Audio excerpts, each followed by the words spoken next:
Block 2 मधील quantitative and qualitative research पद्धती हा भाग पाहणार आहोत. गुणात्मक आणि संख्यात्मक संशोधन पद्धती, quantitative and qualitative research methods.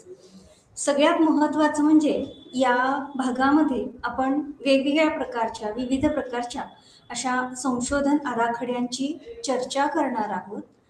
आणि असं म्हटलं जातं की जे संशोधन आराखडे आहेत ते म्हणजे संशोधकाला प्रत्यक्षामध्ये संशोधन प्रक्रिया सुरू करत असताना त्याकरिता उपलब्ध करून देणारी अशी एक प्रकारची चौकट आहे.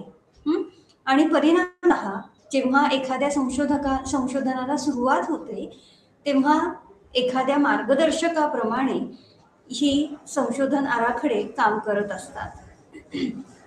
त्यामुळे ज्या पद्धतीचं संशोधन केलं जाणार आहे त्या आधारावर विविध प्रकारचे संशोधन आराखडे हे तयार केले जातात. आणि परिणामतः संशोधकाची ही एक जबाबदारी आहे की स्वतःच्या संशोधनाला योग्य अशी संशोधन आराखडा हा तिथे योग्य पद्धतीने मांडणे. या पाठामध्ये किंवा या सत्रामध्ये आपण वेगवेगळ्या प्रकारच्या क्वांटिटेटिव्ह म्हणजेच संख्यात्मक संशोधन पद्धतींचा देखील अभ्यास करणार. संख्यात्मक आराखड्यांचा अर्थ आणि त्याचे गुणधर्म यांचं वर्णन करू शकणार आहात. वेगवेगळ्या प्रकारच्या प्रायोगिक आणि अप्रायोगिक अशा ज्या संशोधन पद्धती आहेत त्यातील फरक देखील तुम्ही समजून घ्याल. क्षेत्रीय प्रयोग तसेच विविध प्रकारचे क्षेत्रीय अभ्यास यामधला फरक हा तुमच्या लक्षात येईल. तसंच संशोधन पद्धतींमध्ये किंवा संशोधन आराखड्यांमध्ये मुख्यत्वे करून तत्सम प्रायोगिक आखडे किंवा तत्सम प्रायोगिक आखण्या आणि संशोधन पश्चात किंवा घटनोत्तर अशा स्वरूपातल्या संशोधनांचा आपण अभ्यास करणार आहोत. आत्ताच सांगितल्याप्रमाणे हे जे संशोधन आराखडे आहेत ते म्हणजे संशोधकाला संशोधन प्रक्रियेसाठी एका पद्धतीने साचा किंवा ब्ल्यूप्रिंट उपलब्ध करून देतात.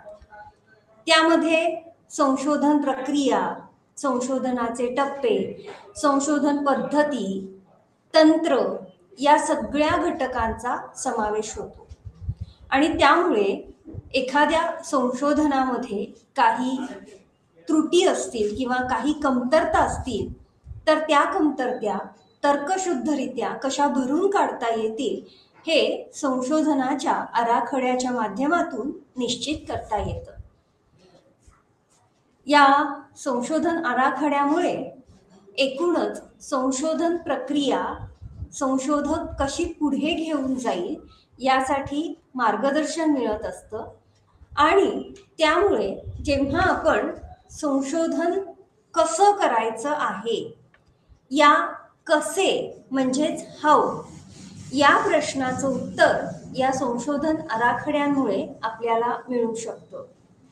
त्याचप्रमाणे एखादा संशोधन आराखडा आपल्याला प्रदत्त संकलन म्हणजेच डेटा कलेक्शन कसं करायचं आहे, त्याकरिता कोणत्या मापन श्रेणींचा वापर करायचा आहे आणि त्याच्याच बरोबरीनं संशोधन प्रदत्त किंवा डेटा गोळा केल्यानंतर त्याचं विश्लेषण कसं करायचं आहे हे आपल्याला या संशोधन आराखड्याच्या मदतीने समजू शकतं.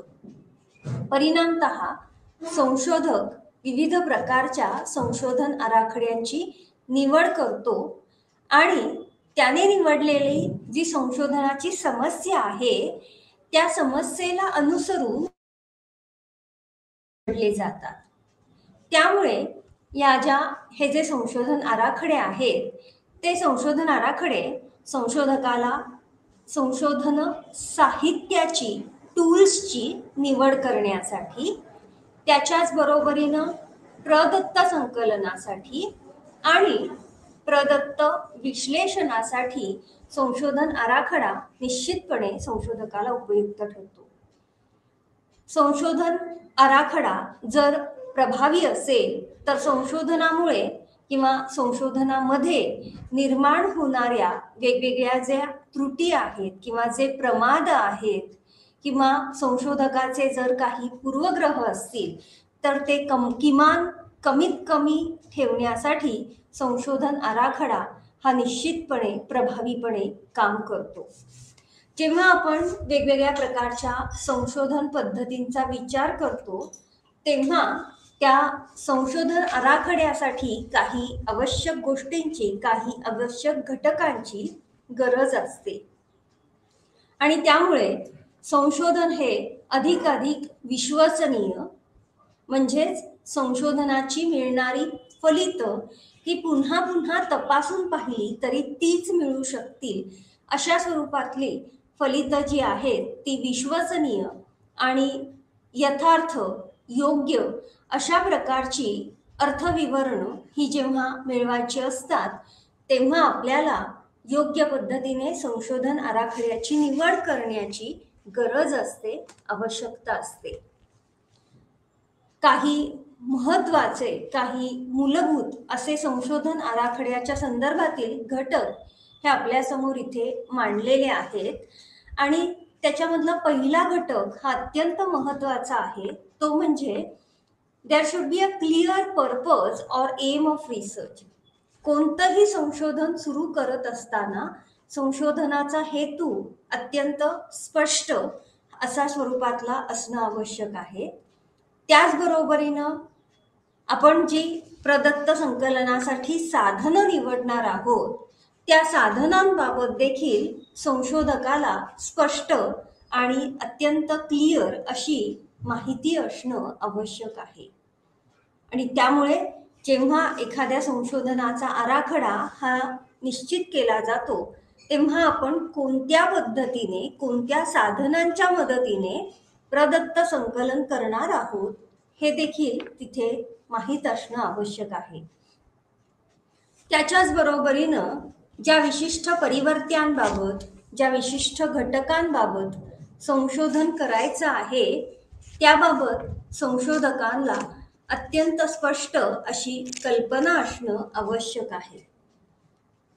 म्हणजेच तो जो संशोधक आहे he should be well informed about the research.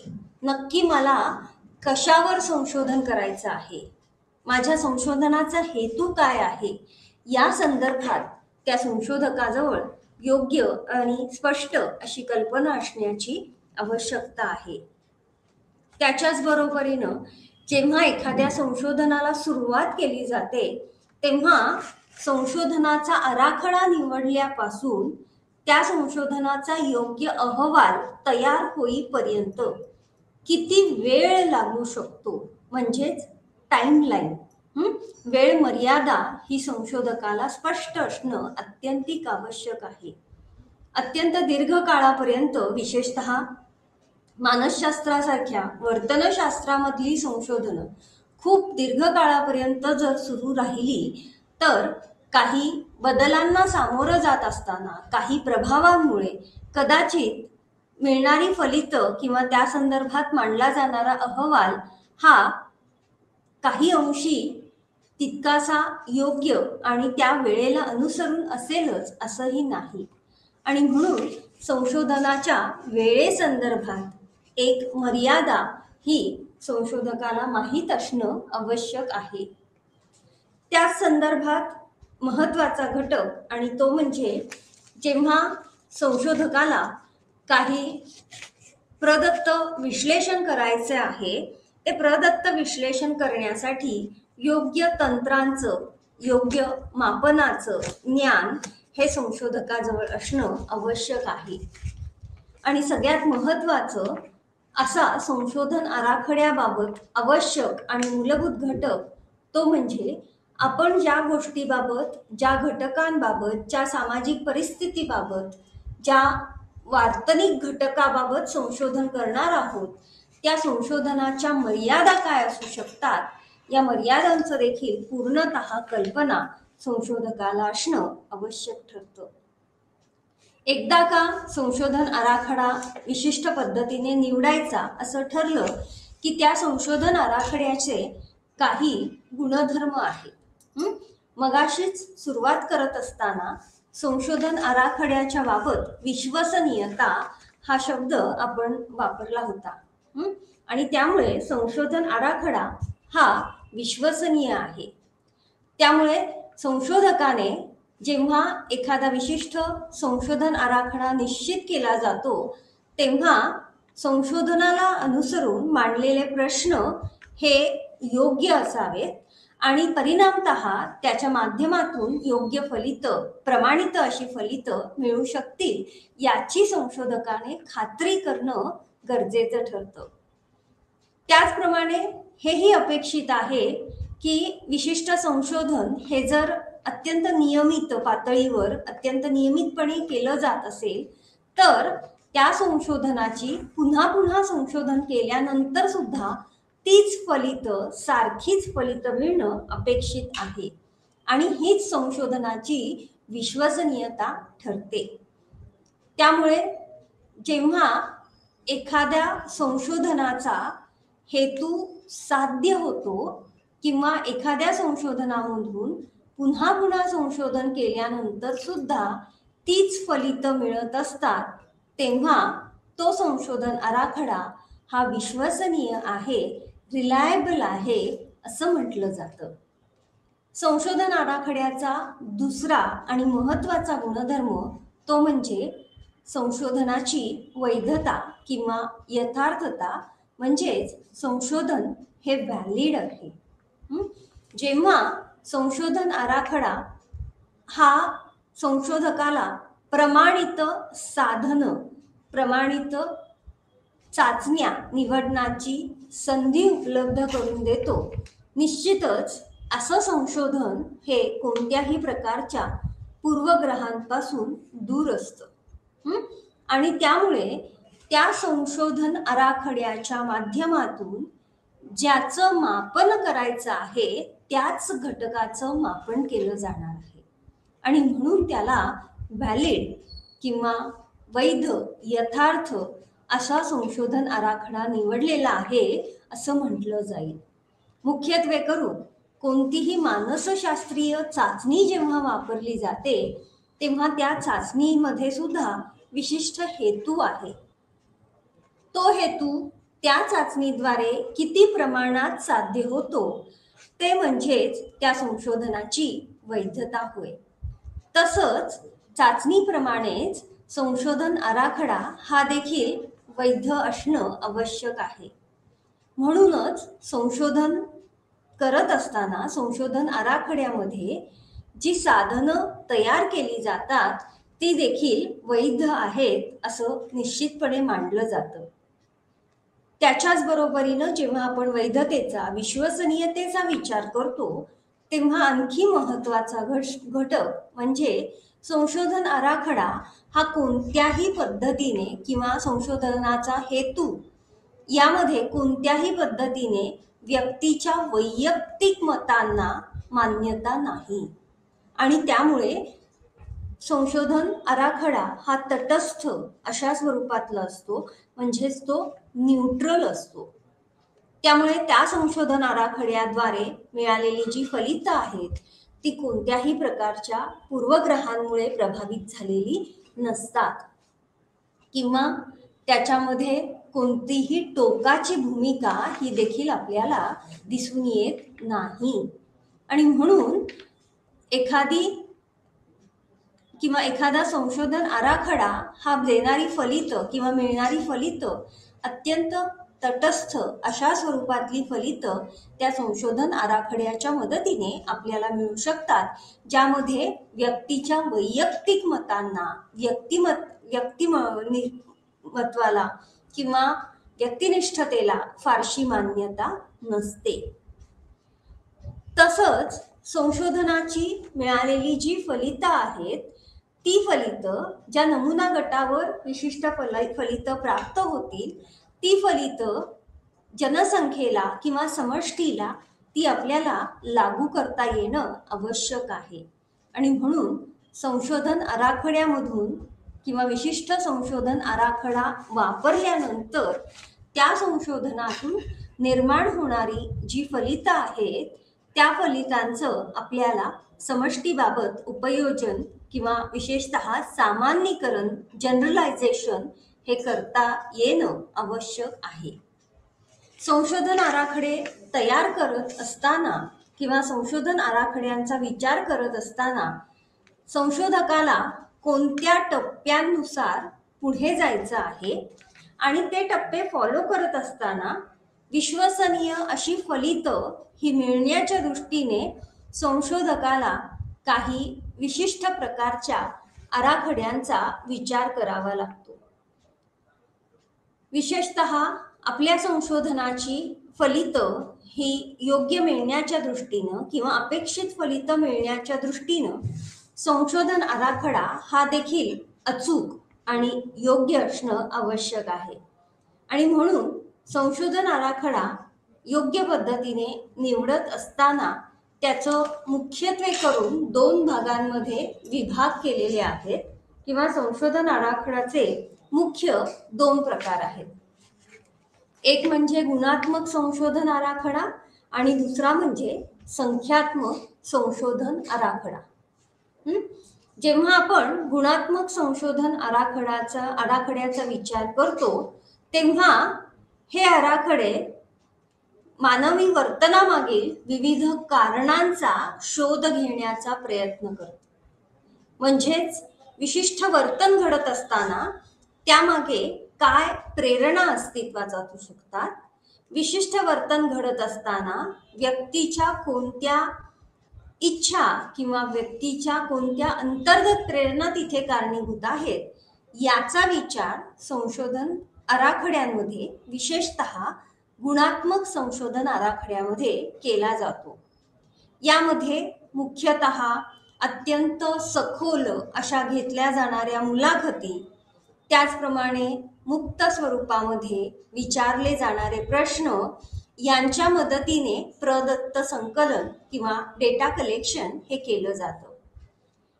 विशेषतः वार्तनिक शास्त्रांमध्ये ज्यामध्ये आपल्याला संशोधकाला मानवी वर्तनाच्या प्रेरकांचा शोध घ्यायचा असतो तेव्हा या गुणात्मक संशोधन आराखड्यांचा उपयोग होतो.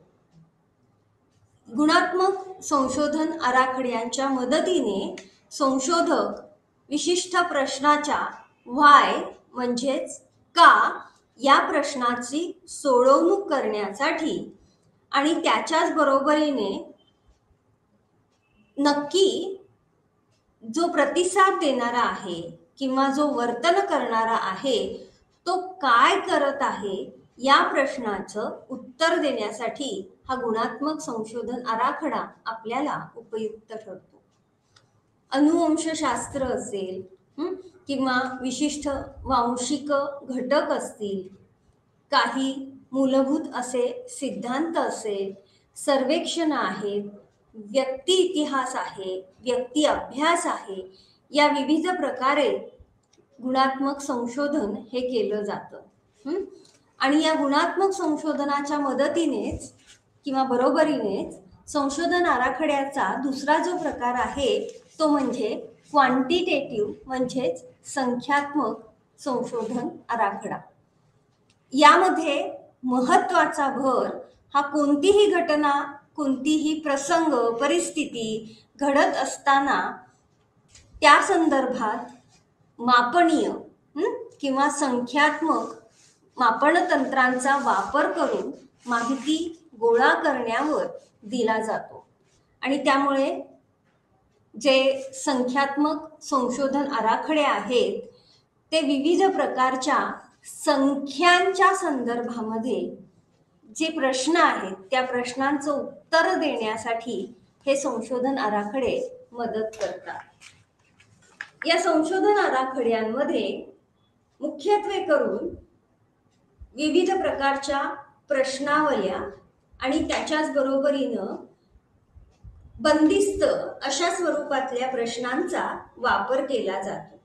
आणि म्हणून प्रदत्त संकलन करत असताना विशेषतः सामाजिक शास्त्रांमध्ये जी माहिती गोळा केली जाणार आहे, ज्या माहितीचं विश्लेषण केलं जाणार आहे, ते विश्लेषण करत असताना मुख्यतः परिवर्त्यांमधील संबंध, तो संबंध तपासून पाहणे, त्याच्याच बरोबरीनं एका परिवर्त्यावरून दुसऱ्या परिवर्त्याबाबत अंदाज बांधणे आणि तुलना करणे या गोष्टींचा, या घटकांचा समावेश होतो.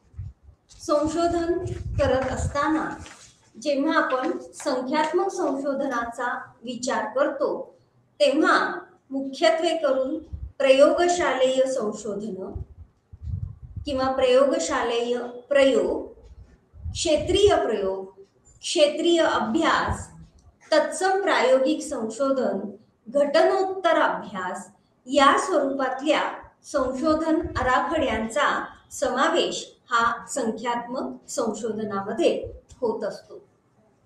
हे जे संख्यात्मक संशोधन आहे यामध्ये ज्या पद्धती वापरलेल्या आहेत त्या अत्यंत वस्तुनिष्ठ अशा प्रकारच्या पद्धती आहेत आणि त्यामुळे त्यातून मिळणारा जी माहिती आहे किंवा मिळणारा जो प्रदत्त आहे त्याचं योग्य पद्धतीने सांख्यिकी विश्लेषण किंवा संख्याशास्त्रीय विश्लेषण हे करता येऊ शकतं. आणि त्यामुळे जे प्रदत्त किंवा जो डेटा गोळा केला जाणार आहे तो विशिष्ट पद्धतीने दिल्या जाणाऱ्या प्रश्नावल्या किंवा सर्वेक्षण याच्या माध्यमातून प्रदत्त संकलन हे केलं जातं. त्याचप्रमाणे संख्यात्मक संशोधनामध्ये किंवा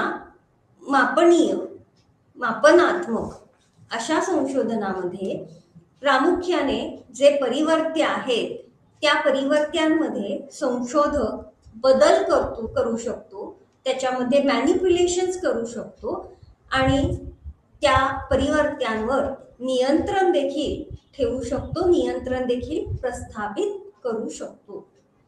सर्वसाधारणतः जी परिवर्त्य संशोधकाद्वारे बदलली जातात किंवा त्यामध्ये बदल केला जातो म्हणजेच मॅनिप्युलेट केली जातात, त्यामुळे त्या परिवर्त्यांच्या माध्यमातून आपल्याला कार्यकारण संबंध हा देखील प्रस्थापित करता येऊ शकतो. त्याचबरोबर विशिष्ट पद्धतीने तुलनात्मक विश्लेषण सुद्धा करता येतं आणि अंतर्निरसनात्मक विश्लेषण हे देखील विशिष्ट समष्टीबाबत या संशोधनामध्ये करता येतं. थोडक्यातच काय तर जेव्हा आपण संख्यात्मक किंवा मापनीय अशा स्वरूपातल्या संशोधनाचा आराखडा निवडतो तेव्हा हा संशोधन आराखडा एकतर वर्णनात्मक असू शकतो. वर्णनात्मक म्हणजे काय तर वर्णनात्मक मध्ये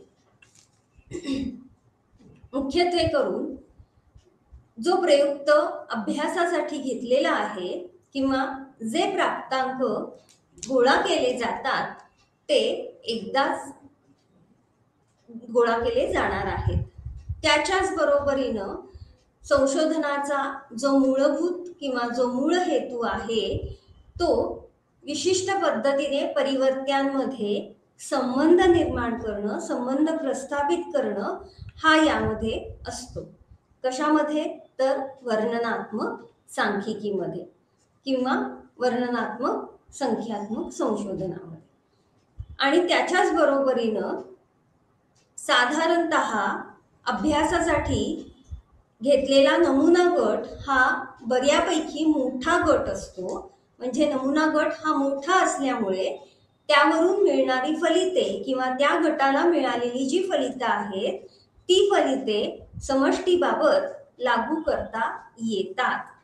आणि म्हणून हे जे वर्णनात्मक अशा स्वरूपातला संशोधनाचा आराखडा आहे त्या आराखड्यामुळे आपल्याला कार्यकारण संबंध हे प्रस्थापित करता येऊ शकतात.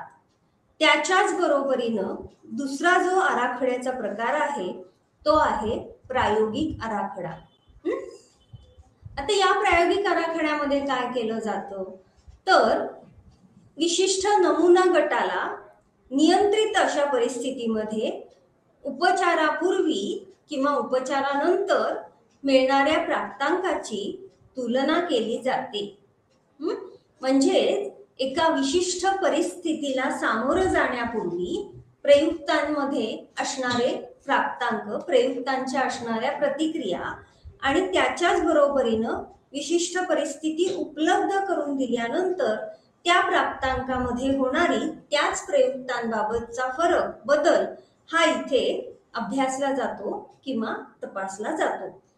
म्हणून इथे जेव्हा आपण प्रायोगिक अशा संशोधन आराखड्याचा विचार करतो तेव्हा या प्रायोगिक आराखड्यामध्ये निवडलेला नमुना गट हा हेतुपूर्वक निवडलेला असतो आणि त्यामुळे तो तुलनेने लहान असा नमुना गट असतो. त्याचप्रमाणे या ठिकाणी वर्णनात्मक संशोधनाप्रमाणे दोन परिवर्त्यांमध्ये संबंध प्रस्थापित करता येतो, मात्र कार्यकारण संबंध याचा जेव्हा विचार करू तेव्हा हा कार्यकारण संबंध प्रायोगिक अभ्यासांमध्ये, प्रायोगिक आराखड्यांमध्ये आपल्याला प्रस्थापित करता येतो, जो वर्णनात्मक आराखड्यांबाबत निर्माण करता येत नाही. आपण तिथे फक्त एवढंच म्हणू शकतो की दोन परिवर्त्यांमध्ये काही संबंध अस्तित्वात आहे, मात्र प्रत्यक्षामध्ये त्या दोन परिवर्त्यांमधला असणारा संबंध म्हणजेच एक परिवर्त्य हे दुसऱ्या परिवर्त्याच्या अस्तित्वासाठी कारण आहे असं मात्र वर्णनात्मक मध्ये म्हणता येणार नाही, जे आपल्याला प्रायोगिक संशोधन आराखड्यामध्ये नमूद करता येतं. आता जेव्हा आपण या मापनात्मक किंवा संख्यात्मक संशोधन आराखड्यांचा विचार करत आहोत तेव्हा इथे आणखी काही महत्वाच्या गोष्टी, काही महत्वाचे घटक की आपल्याला माहिती आहे की जेव्हा आपण संशोधन करत आहोत आणि त्याकरिता संख्यात्मक आराखड्यांचा वापर करत आहोत तेव्हा साहजिकच आहे आपल्याजवळ उपलब्ध असणारी जी माहिती आहे ती माहिती संख्यात्मक स्वरूपातली असणार आहे. आणि त्याच्याच बरोबरीनं ही जी संख्यात्मक स्वरूपामध्ये उपलब्ध असणारी माहिती आहे ती माहिती आपल्याला समलक्षी कार्यकारण संबंध ही प्रस्थापित करण्यासाठी मदत करते. इतकंच नाही तर त्या माध्यमातून आपण संशोधनासाठी घेतलेल्या समस्येची उकल होते आणि सगळ्यात महत्वाचं म्हणजे या ठिकाणी असणारी जी माहिती किंवा प्रदत्त जो संकलित केला जाणार आहे त्या संकलनासाठी आपण अत्यंत प्रमाणित अशा साधनांचा, अशा टूल्सचा वापर करणार आहोत. केवळ आपल्या सर्जनशील कल्पनांच्या आधारे माहिती संकलित केली जाणार नाही, तर पूर्वी तयार झालेल्या प्रमाणित साधनांच्या मदतीने माहिती संकलन केलं जाणार आहे. आणि त्याचमुळे आपल्याला परिवर्त्यांमधील संख्यात्मक संबंध शोधणं हे शक्य होतं. आणि म्हणून हे जेव्हा परिवर्त्यांचा विचार करतो तेव्हा आपल्याला माहिती आहे आपण वेगवेगळ्या प्रकारची परिवर्त्य यापूर्वी अभ्यासलेली आहेत. तर परिवर्त्य म्हणजे काय, तर विशिष्ट परिस्थितीमध्ये बदल घडणारे असे काही घटक आहेत. इट कॅन बी व्हेरिड, ते परिवर्तनीय आहेत. मग ज्याच्यामध्ये आपण उंची, वजन, व्यक्तीची कार्यक्षमता, व्यक्तीचं निर्वर्तन, तिला दिला जाणारा विशिष्ट उपचार किंवा ट्रीटमेंट किंवा अंतर्निरसन यासारख्या घटकांचा म्हणजेच परिवर्त्यांचा विचार करतो. आणि त्यामुळे ही जी परिवर्त्य आहेत याचं मापन करण्यासाठी आपण मानव आणि प्राणी या दोघांचाही वापर करतो. परिवर्त्यांचं मापन करता येऊ शकतंय, त्याचं सांख्यिकी किंवा संख्यांच्या मदतीने विश्लेषण करता येऊ शकतं. त्याकरिता आपण वेगवेगळ्या प्रकारच्या संख्याशास्त्रीय पद्धती वापरत असतो, विविध सांख्यिकी वापरत असतो, जसं की सहसंबंध, तुलनात्मक किंवा सापेक्ष वारंवारिता, त्याचबरोबर मध्यमानामध्ये दिसून येणारे फरक म्हणजेच डिफरन्स बिटवीन मीन्स, या प्रकारच्या सांख्यिकींच्या वापरांमधून आपल्याला विशिष्ट परिवर्त्यांचं मापन आणि त्यांचं विश्लेषण हे करता येऊ शकतं. त्यामुळे ही जी संख्यात्मक संशोधन आराखडे आहेत ते तुलनेने विश्वसनीय अशा स्वरूपातले आराखडे ठरतात. आता हे जेव्हा संशोधन आराखडे आपण वापरत असतो तेव्हा या संशोधन आराखड्यांबाबत काही मुख्य गुणधर्मांचा आपल्याला इथे विचार करावा लागेल. या संख्यात्मक संशोधन आराखड्याचे काही गुणधर्म असे आहेत पहा. त्याच्यातला पहिला जो गुणधर्म आहे तो म्हणजे संशोधन प्रश्न. संशोधनाच्या प्रश्नावरच आधारित हा जो संख्यात्मक संशोधन आराखडा आहे तो निर्माण होतो. आणि म्हणून संख्यात्मक संशोधन आराखड्याचा विचार करत असताना संशोधनासाठी वापरले जाणारे प्रश्न आणि त्याच्याच बरोबरीनं त्याची मिळणारी उत्तरं या दोनही गोष्टी अत्यंत वस्तुनिष्ठपणे मांडल्या जातात. अत्यंत वस्तुनिष्ठपणे त्याचं विश्लेषण हे केलं जातं. म्हणून संशोधनासाठी घेतलेला प्रश्न हा संशोधन समस्येवर आधारित असतो. त्यानंतर संख्यात्मक संशोधन आराखड्यांमध्ये प्रामुख्याने जो नमुना निवडला जातो तो नमुना निवड हा विशिष्ट समष्टीमधून किंवा विशिष्ट जनसंख्येमधून प्रातिनिधिक असा नमुना निवडला जातो. आणि त्यामुळे जे काही फलित त्या नमुना गटावर मिळणार आहेत किंवा त्या नमुना गटाबाबत मिळणार आहेत त्याचं जनसंख्येबाबत सामान्यीकरण जनरलायझेशन हे करता येऊ शकतं. आणि म्हणून इथे प्रातिनिधिक नमुना निवड ही महत्वाची ठरते. त्यानंतर यामध्ये परिवर्त्यांचा समावेश आहे आणि संख्यात्मक संशोधनामध्ये प्रामुख्याने कोणती परिवर्त्य असू शकतात हे निश्चित केलं जातं. त्या परिवर्त्यांमध्ये बदल घडवून आणला जातो. म्हणजेच त्या परिवर्त्यांमध्ये वाढ किंवा घटही करता येऊ शकते. तसंच काही बाह्य किंवा इतर अवांतर अशा परिवर्त्यांवर नियंत्रण देखील ठेवलं जातं. आणि म्हणून इथे स्वतंत्र परतंत्र अशा परिवर्त्यांबरोबरच नियंत्रित परिवर्त्यांना देखील संशोधनामध्ये किंवा अभ्यासामध्ये महत्त्व दिलं गेलेलं आहे. त्यानंतर प्रदत्त संकलन. प्रदत्त संकलनाचा समावेश हा या संख्यात्मक संशोधन आराखड्यांमध्ये निश्चितच असतो. आणि त्यामुळे तिथे संख्यात्मक माहिती ज्या आधारावर प्रदत्त संकलन संशोधकाकडून केले जातं ते करत असताना संशोधनासाठी पुन्हा वापरली जाणारी जी साधनं आहेत ती अत्यंत सुरक्षित आणि प्रमाणित अशा स्वरूपातली साधनं ही उपलब्ध असतात. जो प्रदत्त किंवा जी माहिती गोळा केलेली आहे ती पुराव्यांच्या आधारे त्या माहितीचं विश्लेषण करता येऊ शकतं. त्याचबरोबर जो प्रदत्त संकलित केलेला आहे तो संख्यात्मक स्वरूपामध्ये आहे तसंच सांख्यिकी स्वरूपामध्ये आहे.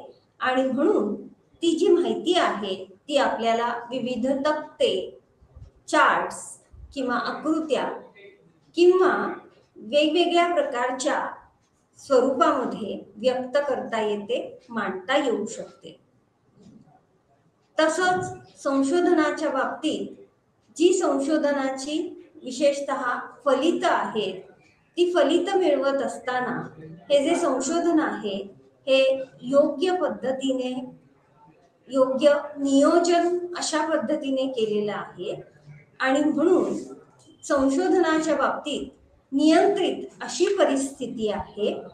परिणामतः शास्त्रीय संशोधनाचा हा अत्यंत महत्त्वाचा गुणधर्म इथे मानसशास्त्रीय संशोधनाकरिता देखील लागू केला जातो. त्यामुळे जी केलेली संशोधनं आहेत त्याची पुनरावृत्ती केली किंवा ती पुन्हा पुन्हा जरी मांडली तरी तत्सम किंवा तशीच फलितं ही मिळू शकतात. आणि म्हणून संख्यात्मक किंवा मापनात्मक अशा स्वरूपामधल्या संशोधनाची विश्वसनीयता ही निश्चितच उच्च असते. त्याचबरोबर या प्रकारच्या संशोधनामध्ये प्रमाणित आणि सुरचित अशा स्वरूपांच्या साधनांचा वापर केल्यामुळे हे जे संशोधन आहे ते वैध देखील असतं, यथार्थ देखील असतं आणि म्हणजेच त्या संशोधनाचा योग्य हेतू हा साध्य केला जातो आणि तो हेतू जो आहे तो म्हणजेच संशोधनाची वैधता ही ठरते. संशोधनाच्या फलितांचं सामान्यीकरण करता येतं, त्यामुळे आपल्याला मिळणारे फलित ही काय असू शकतील याबद्दल संशोधकाला अंदाज बांधता येऊ शकतो. इतकंच नाही तर मिळणाऱ्या फलितांमध्ये या ठिकाणी कॉज अँड इफेक्ट म्हणजे कार्यकारण किंवा कारणात्मक असा स्वरूपातला संबंध हा देखील अनुमान याच्या संदर्भात मांडता येऊ शकतं. त्याबद्दल अंदाज हा संशोधकाला मांडता येऊ शकतो.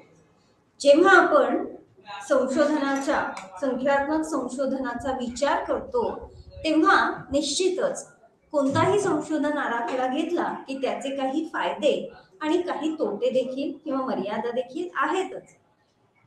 म्हणून संख्यात्मक संशोधनाच्या फायद्यांचा जर आपण विचार केला तर आपल्याला माहिती आहे की या संख्यात्मक संशोधन आराखड्यांमुळे संशोधकाला आपल्या संशोधनाच्या प्रक्रियेबाबत किंवा विशिष्ट परिवर्त्यांमधील संबंधांबाबत किंवा तुलनात्मक विश्लेषण करत असताना विशिष्ट परिस्थितीवर नियंत्रण ठेवून प्रदत्त संकलन केलं जातंय आणि त्यामुळे संशोधकाला संशोधनाच्या फलितांबाबत काहीसा अंदाज, काहीसा आढावा हा घेता येऊ शकतो.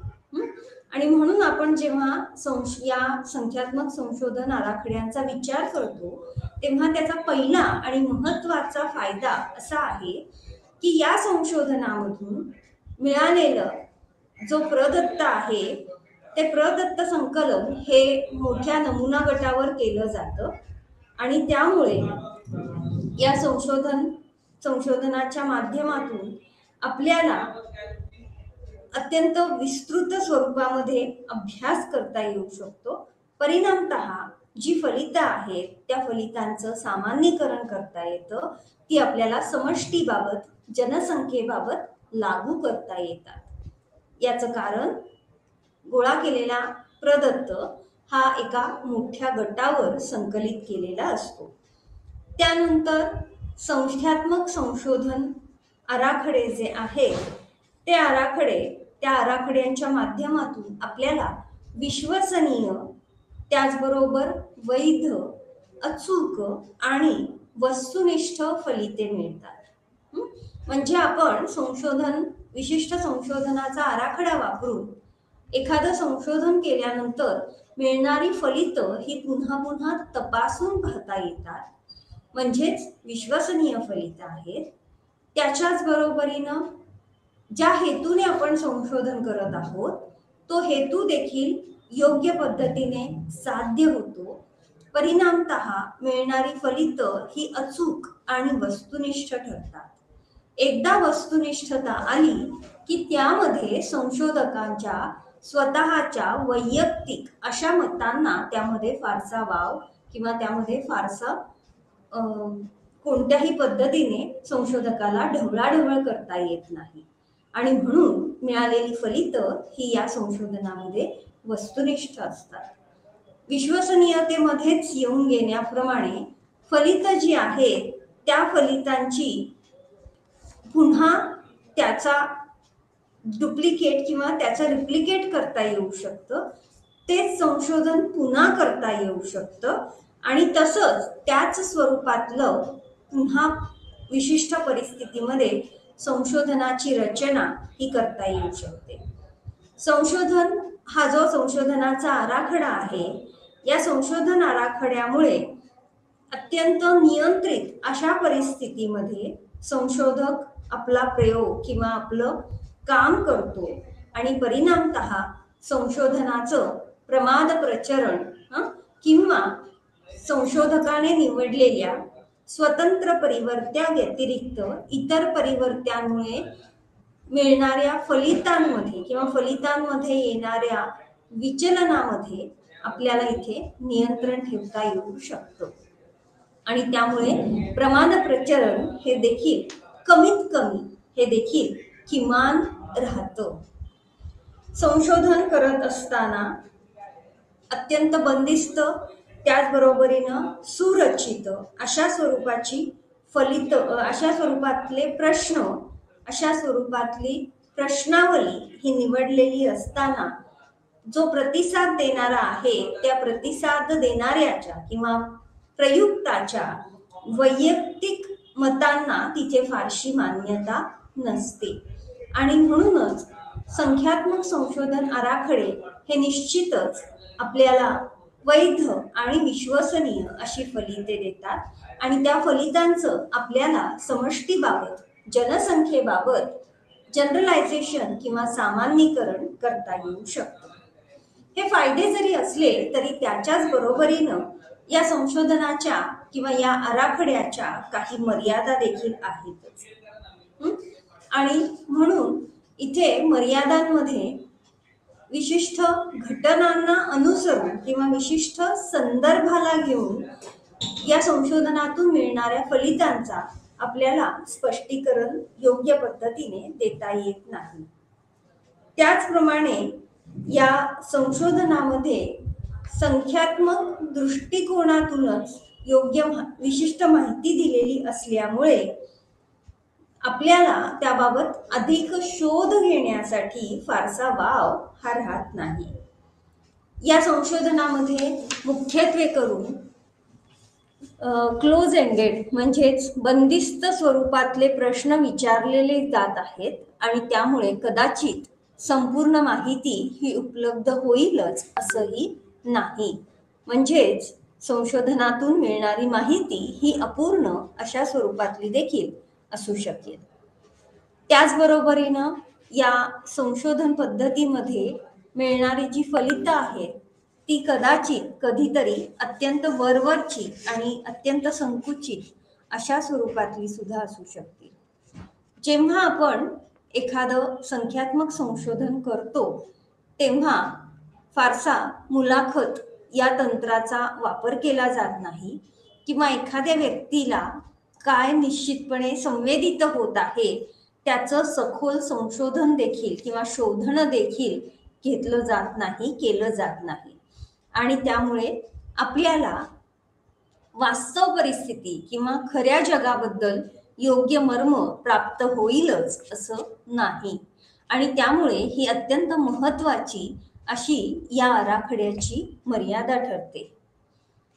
हे जे संशोधन केलं जातंय ते प्रत्यक्ष किंवा नैसर्गिक अशा स्वरूपातलं नाही आणि म्हणून आपल्याला जो प्रतिसाद देणारा आहे किंवा जे प्रयुक्त व्यक्ती आहेत त्यांचे मूळ किंवा ओरिजिनल अशा स्वरूपातले प्रतिसाद अशा स्वरूपातल्या प्रतिक्रिया मिळतीलच असं नाही.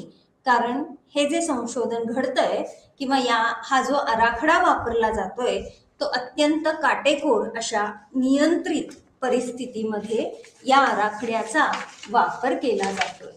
परिणामतः मिळणाऱ्या मुळात असणाऱ्या निसर्गतः असणाऱ्या प्रतिक्रिया मिळतीलच असंही सांगता येत नाही. संख्यात्मक संशोधनाचे जसे काही फायदे आहेत तसेच या काही तिथे मर्यादा देखील आहेत आणि म्हणून या संख्यात्मक संशोधन आराखड्याच्या मर्यादांवर मात करण्यासाठी काही मिश्र पद्धतींचा देखील वापर हा केला जातो. आत्ता आपण सद्यस्थितीमध्ये संख्यात्मक संशोधन आराखड्यावर भर देत आहोत. त्यामुळे या आराखड्यामधल्या वेगवेगळ्या प्रकारच्या किंवा वेगवेगळ्या प्रकारचे जेव्हा आपण संख्यात्मक आराखडे वापरणार आहोत तेव्हा याबाबत असणाऱ्या प्रायोगिक आणि अप्रायोगिक अशा संशोधन आराखड्यांचा आपण आत्ता या ठिकाणी विचार करणार आहोत. मानसशास्त्राच्या बहुतांश विद्यार्थ्यांनी प्रायोगिक किंवा प्रयोगशालेय प्रयोग हे निश्चितपणे केलेले असतात. आणि त्यामुळे जेव्हा आपण प्रायोगिक आणि अप्रायोगिक म्हणजेच experimental and non experimental research designs याचा विचार करतो, तेव्हा मूलभूत असा फरक कशाबाबत आहे, तर या प्रायोगिक आणि अप्रायोगिक संशोधन आराखड्यांच्या स्वरूपाबाबत, त्याचबरोबरीनं ज्या पद्धतीने किंवा जी प्रक्रिया दोन्ही संशोधन आराखड्यांबाबत राबविली जाते त्या प्रक्रियेबाबत आणि तसंच परिवर्त्यांवरील नियंत्रणाबाबत या दोन्ही आराखड्यांमध्ये फरक आपल्याला आढळून येतो. आता आपण सर्वप्रथम प्रायोगिक संशोधन आराखड्याला सुरुवात करणार आहोत.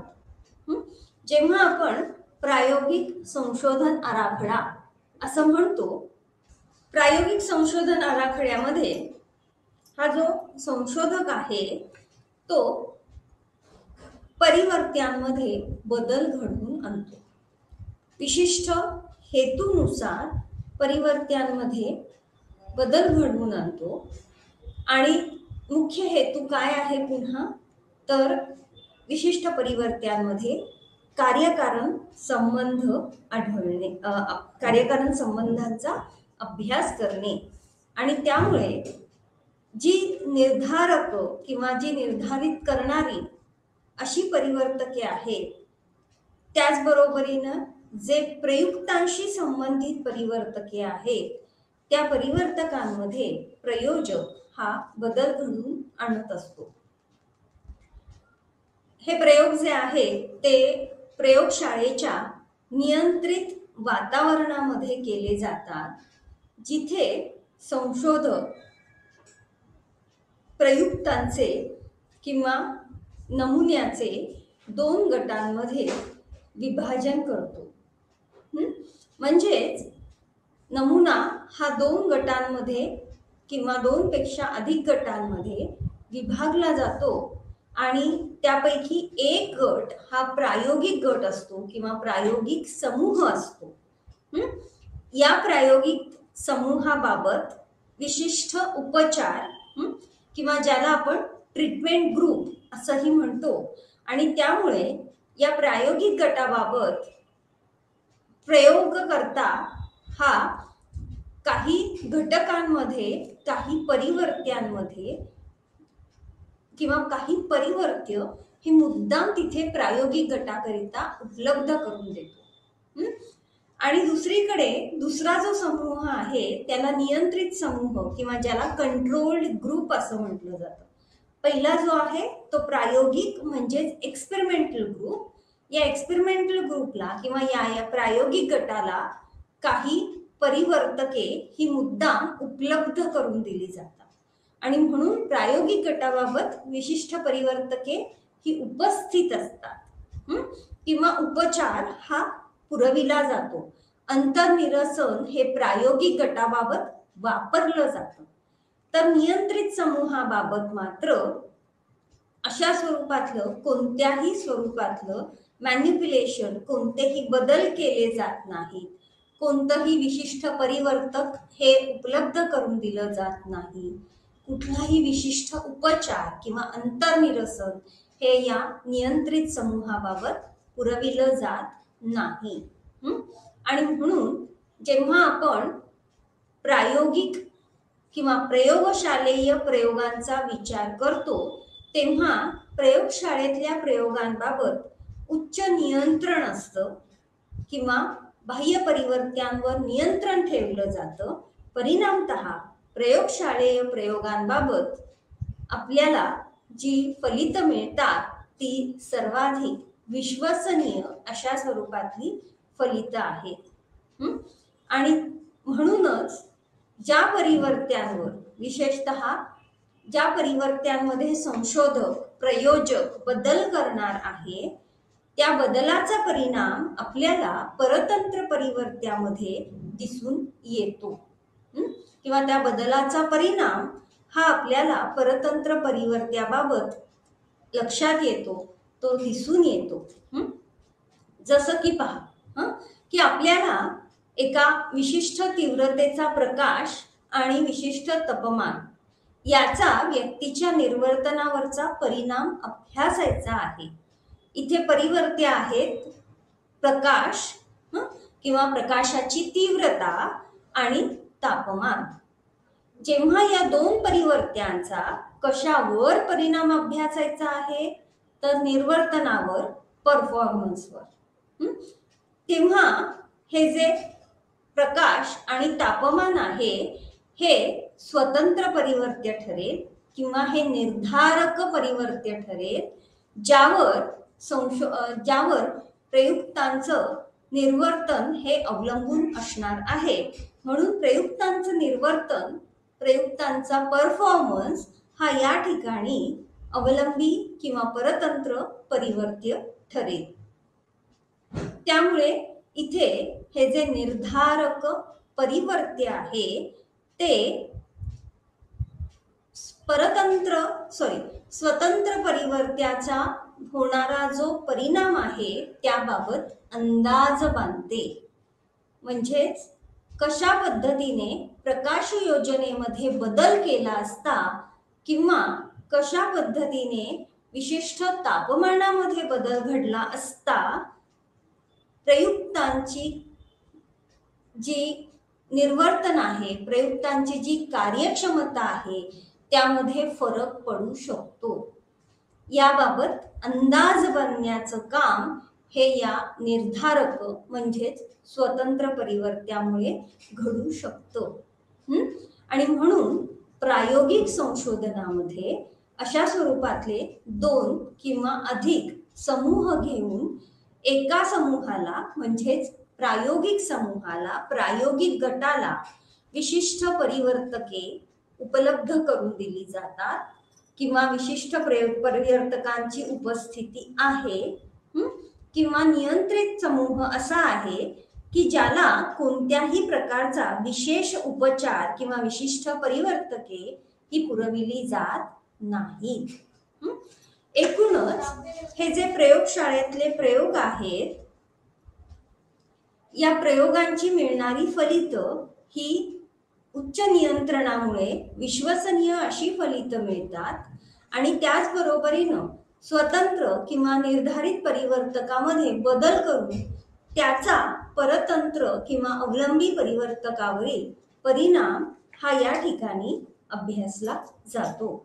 अत्यंत विश्वसनीय अशी फलिते ही यामध्ये आपल्याला मिळू शकतात. जेव्हा आपण प्रायोगिक संशोधन आराखडे किंवा प्रायोगिक संशोधन हे विश्वसनीय आणि निश्चितच अधिकाधिक वस्तुनिष्ठ फलितं देणारी आहेत असं म्हणतो, तेव्हा त्याचे काही प्रकार पाडले आहेत. पहा, एक म्हणजे प्रयोगपूर्व संशोधन आराखडा, त्यानंतर प्रत्यक्ष किंवा वास्तव प्रायोगिक संशोधन आराखडा आणि तिसरा जो प्रकार आहे ज्याला क्वाझी एक्सपेरिमेंटल डिझाईन्स म्हणजेच तत्सम प्रायोगिक संशोधन आराखडा असं म्हटलं जातं. आता आपण सगळ्यात पहिल्यांदा हा पहिला प्रकार बघूया. प्रयोगपूर्व किंवा प्री एक्सपेरिमेंटल संशोधन आराखडा, रिसर्च डिझाईन. ही अत्यंत सोपी अत्यंत सोपा असा संशोधन आराखडा आहे आणि ज्या पद्धतीने आपण काही प्रयोग करतो त्या प्रयोगांप्रमाणेच काही मूलभूत टप्पे या पद्धतीमध्ये वापरले जातात. या पद्धतीमध्ये जो प्रयोग केला जातो तो एकाच समूहावर केला जातो आणि त्यामुळे याकरिता कोणत्याही प्रकारचा नियंत्रित समूह उपलब्ध नसतो आणि म्हणूनच त्याला काय म्हटलेलं आहे, प्रयोगपूर्व संशोधन आराखडा. त्यामुळे इथे कोणत्याही दुसऱ्या समूहाबरोबर किंवा कोणत्याही समतुल्य अशा दुसऱ्या समूहाबरोबर या गटाची तुलना केली जाणार नाही. या गटाला विशिष्ट पद्धतीने, या गटाला विशिष्ट असा उपचार किंवा अशी ट्रीटमेंट, अंतर्निरसन हे पुरविलं जाणार आहे. आणि त्याच आधारे कार्यकारण संबंध, दोन परिवर्त्यांमधील कार्यकारण संबंध हे अभ्यासले जातात. आणि यामध्ये मुख्यतः एकच समूह घेतलेला असल्यामुळे, त्याच समूहाबाबत तुलना केली जात असल्यामुळे हा जो आराखडा आहे हा तुलनेने वेळ आणि पैसा या दोन्हीच्या दृष्टीने तुलनेने कमी खर्चिक आहे. या आराखड्याचा विचार करता यामध्ये काही प्रकारही आहेत पहा. त्याच्यातला पहिला जो प्रकार आहे तो आहे one shot case study research design. One shot case study research design, एक दृश्य व्यक्ती इतिहास आराखडा. एक दृश्य व्यक्ती इतिहास आराखड्या. या आराखड्यामध्ये हा जो एकच समूह आहे त्याला विशिष्ट उपचार किंवा विशिष्ट परिवर्त्य हे या एका समूहाला संशोधक सादर करतो आणि त्या उपचाराचा परिणाम म्हणून काही बदल किंवा त्याचा प्रभाव वर्तनावर किंवा प्रयुक्ताच्या प्रतिक्रियांवर, समूहाच्या प्रतिक्रियांवर होत आहे का हे इथे संशोधन अभ्यासत असतो, तपासत असतो. उदाहरणार्थ, विद्यार्थ्यांच्या शैक्षणिक निर्वर्तनामध्ये काही फरक पडतो का हे तपासण्यासाठी विद्यार्थ्यांचं शैक्षणिक निर्वर्तन हे अवलंबी किंवा परतंत्र परिवर्त्य आहे. आणि मग त्याकरिता संशोधक किंवा शिक्षक काय करतायत तर कदाचित संशोधक हे जादाचे तास घेतील किंवा वेगळ्या कुठल्या तरी व्याख्यान पद्धतीपेक्षाही इतर काही अध्यापन पद्धतींचा वापर करेल. त्यामुळे हे जे घेतले जाणारे जादाचे तास आहेत किंवा वेगळी अध्यापन पद्धती आहे ही प्रेडिक्टर व्हेरिएबल म्हणजे निर्धारित करणारं किंवा स्वतंत्र असं परिवर्त्य ठरतं.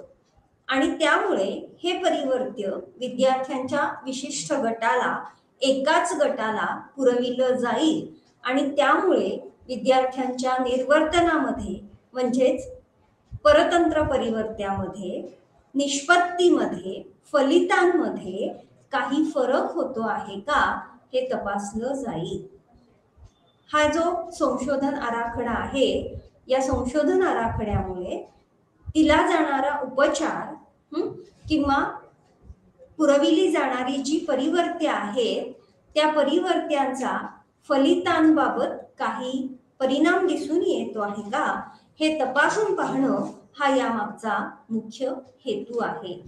उरलेले दोन आराखडे जे आहेत मुख्यत्वे करून या संशोधनाच्या बाबत, प्रयोगपूर्ण संशोधन आराखड्याबाबत, प्री एक्सपेरिमेंटल रिसर्च डिझाईन बाबत हे जे दोन पुढचे उरलेले एकूण तिथे 3 आराखडे आहेत. एक दृश्य व्यक्ती इतिहास, त्याच्यानंतर एकल समूह पूर्व चाचणी, उत्तर चाचणी आणि त्याच्यातला तिसरा स्थिर किंवा स्थैतिक समूह तुलना.